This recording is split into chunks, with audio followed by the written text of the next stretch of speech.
ఈరోజు చాలా మంది జీవితాల్లో కూడా ఇదే ప్రశ్న అండి. Why God, why me? ఎందుకు ప్రభా నేను ఎందుకు?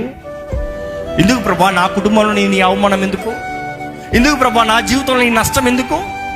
ఎందుకు నా తోటోళ్ళు బాగానే ఉన్నారు కదా, నా సంఘస్థులు బాగానే ఉన్నారు కదా, మా పాస్టర్ బాగానే ఉన్నాడు కదా, మా వాళ్ళందరూ బాగానే ఉన్నారు కదా, నేను మాత్రం ఎందుకు కష్టపడాలి? Why me? నేను సహాయం చేసిన వారు బాగుపడ్డారు, నేను ఎందుకు ఇట్లా ఉన్నా? నేను మేలు చేసిన వారు సంతోషంగా ఉన్నారు, మేలు చేసిన నేను ఎందుకు ఇలాగ ఉన్నా? నేను ఎంత మేలు చేసిన కృతజ్ఞత లేకుండా నన్ను చీయలిపోయారే, మరి వారి సంగతి ఏంటి? ఈరోజు చాలా మందికి maybe your doctors reports are making you question, why lord, why me? I have so much faith on you. నీ మీద ఎంతో విశ్వాసం కలిగి ఉన్నాను ప్రభా, నా జీవితం ఎందుకు ఇలాగా?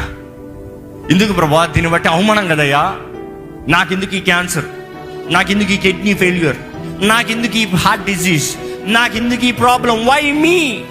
నేను నిన్ను మేము స్తుతిస్తున్నాం కదా, సేవిస్తున్నాం కదా, ఆలయానికి వస్తున్నాం కదా, ప్రార్థన చేస్తున్నాను కదా, నేను గణపరుస్తున్నాను కదా, వై మీ?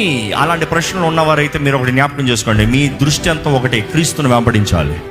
మీ జీవితంలో ఆయన అనుమతి లేనిది ఏది జరగదు. ఆయన అనుమతించాడంటే ఆయన మహిమ కొరకు మాత్రమే. నమ్మేవారు హల్లెలూయా చెప్తారా?